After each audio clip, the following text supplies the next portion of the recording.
Halo semuanya, konnichi, wasa.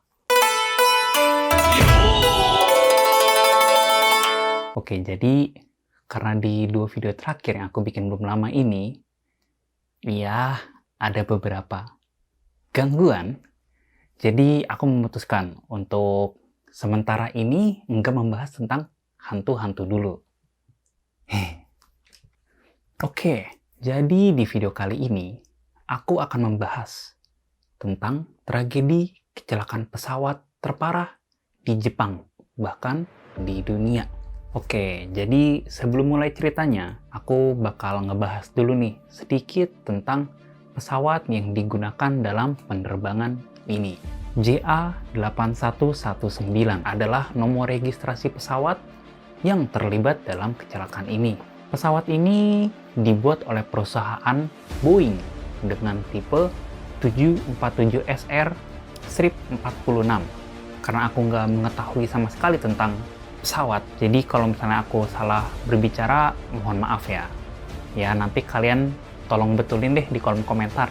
Jadi 747SR ini diciptakan spesial untuk penerbangan domestik jarak pendek dengan konfigurasi tempat duduk yang padat, sehingga dapat mengangkut 500 orang atau bahkan lebih. Pesawat wide body ini memiliki rentang sayap 59,6 meter dan panjangnya mencapai 70,6 meter, setara dengan 2,5 kali panjang lapangan basket. Jadi pada tanggal 12 Agustus tahun 1985, Nihon Koku Ichi-Nissan atau dalam bahasa Indonesianya JAL penerbangan 123 akan terbang dengan rute domestik dari Bandara Haneda Tokyo ke Bandara Itami di Osaka. Pada hari itu, pesawat JA8119 telah digunakan sebanyak 4 kali. Jadi, penerbangan dari Bandara Haneda ke Bandara Itami ini adalah penerbangan kelima dan terakhir untuk hari ini. Kicho atau pilot yang bertugas di hari itu bernama Takahama Masami, berumur 49 tahun dengan jam terbang 12.423 jam. Sedangkan Fukuso Yushi atau co-pilotnya bernama Sasaki Yu, berumur 39 tahun dengan jam terbang 3.963 jam. Dan 2.665 diantaranya dihabiskan dengan menerbangkan Boeing 747, seri pesawat yang terlibat dalam kecelakaan ini. Dan tokoh terakhir adalah Koku Kikanshi atau Flight Engineer bernama Fukuda Hiroshi, berumur 46 tahun dengan jam terbang 9.831 jam dan 3.846 jam diantaranya didapat dari Boeing 747. Jadi bisa kita simpulkan kalau mereka adalah orang-orang berpengalaman dan terbiasa menerbangkan Boeing 747 ini. Pesawat tersebut mengangkut 509 penumpang dan 15 kru pesawat. Jadi, total penumpang di dalam pesawat itu adalah 524 orang. Dan salah satu penumpangnya adalah artis terkenal di Jepang bernama Sakamoto Kyu. Kalau kalian nggak tahu siapa dia tuh penyanyi lagu Sukiyaki, lagu yang diparodikan sama Warkop DKI. Di sini aku bakal nyebutin waktunya mulai dari jam sampai menitnya secara rinci, supaya kalian bisa ngerasain tuh betapa cepatnya kejadian ini dan betapa menegangkannya. Jadi, mohon ingat baik-baik timeline atau waktu kejadian-kejadian yang aku sebutin. Pilot, co-pilot, dan engineer berjalan ke ruang kokpit. Pada saat itu, karena ingin menilai co-pilot Sasaki yang akan naik jabatan, kapten dan co-pilot ini bertukar posisi tempat duduknya. Kapten Takahama duduk di bagian kanan, sedangkan co-pilot Sasaki duduk di sebelah kiri. Dan di belakang mereka ada engineer Fukuda. Lalu, mereka melakukan pengecekan seperti biasanya, dan semua berfungsi dengan baik. Setelah pesawat dirasa oke, penumpang pun dinaikkan ke dalam kabin, dan kru kabin mengumumkan kalau penerbangan ini akan berangkat pada pukul 18. Setelah semua penumpang naik, waktu menunjukkan pukul 18 lewat 4 menit, terlambat 4 menit dari waktu yang ditentukan. Lantas pesawat langsung menuju runway 15L dan pada pukul 18 lewat 12 menit pesawat pun lepas landas. 12 menit setelah mengudara, pada pukul 18:24, pesawat sedang menuju ketinggian jelajah 24.000 kaki atau sekitar 7.300 meter di atas permukaan laut. Saat itu posisi pesawat ada di atas semenanjung Izu. Tiba-tiba terdengar suara seperti suara benturan yang keras dan alarm di kabin berbunyi sebanyak 3 kali setiap detiknya. Lalu pilot pun berkata, "Mazui, nangka baku hatsu shitazo." Autopilot langsung dimatikan dan keadaan pesawat pun diperiksa. Aneh, nggak ada kelainan pada 4 mesin, roda pendaratan, dan lain-lain. Tapi tiba-tiba engineer mengusulkan untuk melihat tekanan hidrolik. "Haidoro puresha mimasen ka?" katanya. Dan pada pukul 18:25, pilot menyatakan keadaan darurat. Ia menyuruh semua penumpang untuk mengencangkan sabuk pengaman dan mengenakan masker oksigen. Pilot pun meminta izin kepada tower untuk berbelok ke kanan untuk emergency landing di Bandara Haneda. Permintaan ini pun diizinkan. Ketika berbelok ke kanan, sepertinya kemiringan atau bank dari pesawat berlebih, sehingga Kapten Takahama memerintahkan co-pilot untuk membalikan bank atau kemiringan pesawat ke semula. "Bang, kusonani toruna. Maniwaru dakara. Modose," katanya. Dan co-pilot menjawab, "Modoranai."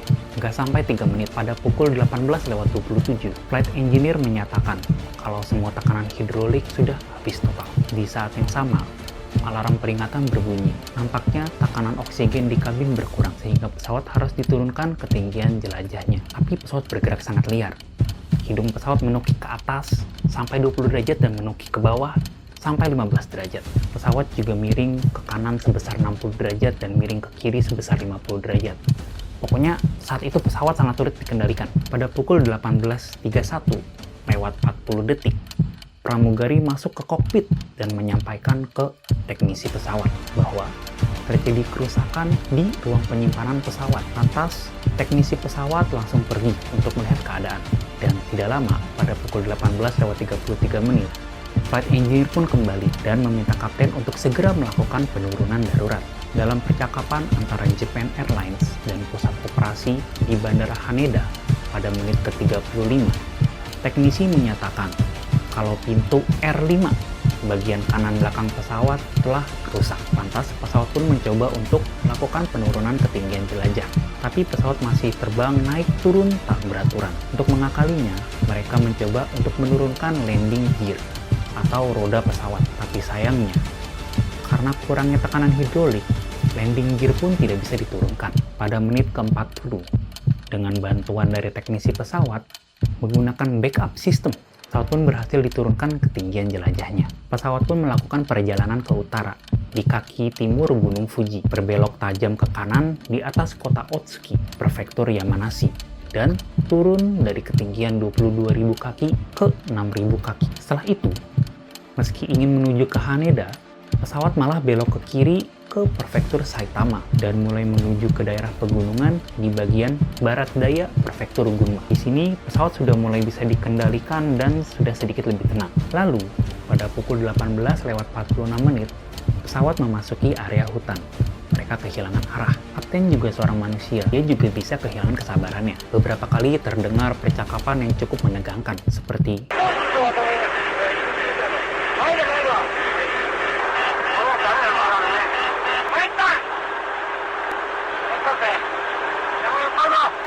untungnya mereka orang-orang profesional yang berpengalaman. Walau percakapannya cukup menegangkan, kapten dan teknisi pesawat terus memberi semangat ke co-pilot yang saat itu mengendalikan pesawat. Pada menit ke-49, hidung pesawat naik menjadi 39 derajat dan kecepatan pun turun menjadi 108 knot. Pada saat itu, kapten merasa terpojok. "Dameda, wata, storu," katanya. Tapi justru di sini bisa dilihat profesionalitas dari kru pesawat ini. Percakapan terus terdengar dengan jelas dari mic di kokpit, yang mengartikan mereka tidak sedikit pun meninggalkan kokpit dan fokus untuk menyelamatkan penumpang dan pesawat ini. Walau tadi sempat terpojok, tapi kapten tidak menyerah. Dia memerintahkan co-pilot untuk mengeluarkan daya maksimum dengan harapan pesawat bisa terbang lebih tinggi dan menghindari gunung di sekitarnya. Pada menit ke-51, demi meningkatkan stabilitas pesawat, sayap pun digerakkan dengan tenaga listrik karena hidroliknya sudah tidak berfungsi. Dan pada menit ke-53, akhirnya pesawat mulai stabil dan bisa dikendalikan lagi. Tapi tidak lama pesawat mulai kehilangan kendali dan kembali liar lagi.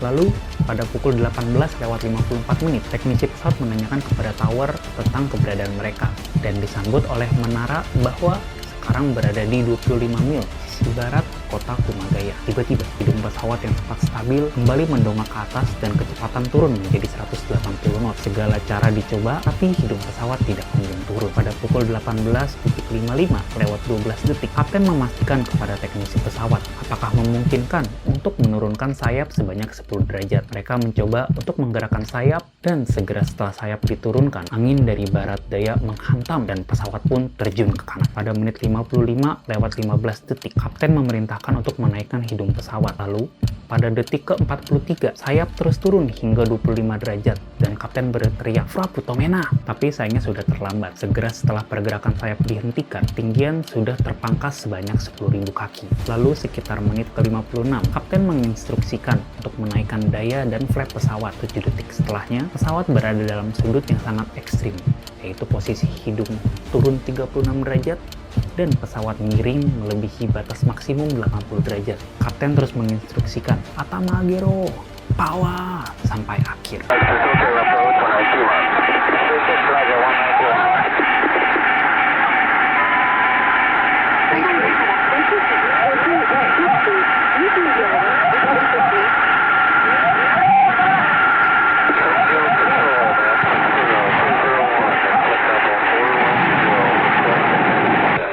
Dan disinilah detik-detik terakhir penerbangan JAL 123 dimulai. Pada detik ke-23, sayap kanan menabrak pohon dan pegunungan sehingga menyebabkan mesin nomor 4 terlepas. Saat itu kecepatan mencapai 340 knot atau 630 km per jam karena penurunan mendadak dan peningkatan daya mesin untuk mengangkat hidung pesawat tadi. 3 detik setelahnya, pada detik ke-26, pesawat mulai terbalik dan karena impact-nya, mesin 1, 2, dan 3 pun terlepas. Pada detik ke-28, bagian belakang pesawat terlepas dari badan utamanya. Dan 2 detik setelahnya, pada detik ke-30, pesawat bertabrakan dan mendarat dengan posisi atas pesawat menempel pada tanah Gunung Takamagahara. Karena dampak tabrakan, bagian depan sampai bagian sayap hancur lebur dan terbakar. Di sisi lain, bagian belakang pesawat yang tadi terlepas terhindar dari tabrakan langsung dan mendarat hampir sejajar dengan lereng gunung, lalu meluncur menuruni lereng gunung sambil menabrak pohon dan melambat seiring berjalannya waktu. Oleh karena itu, bagian ini saja yang mengalami dampak kerusakan paling kecil dan tidak terbakar. Karena faktor yang aku sebutkan tadi, secara ajaib 4 orang dari total 524 penumpang selamat. Dokter dan tim medis mengatakan kalau seharusnya jumlah orang yang selamat bisa mencapai 100 jiwa atau lebih jika saja penyelamatan dilakukan sesegera mungkin, karena banyak diantaranya masih hidup setelah kecelakaan itu, namun tidak segera mendapatkan pertolongan. Tapi sayangnya, penyelamatan baru dilakukan keesokan harinya saat matahari terbit dengan alasan sulitnya akses ke gunung tersebut. Karena kecelakaan ini, investigasi pun dilakukan.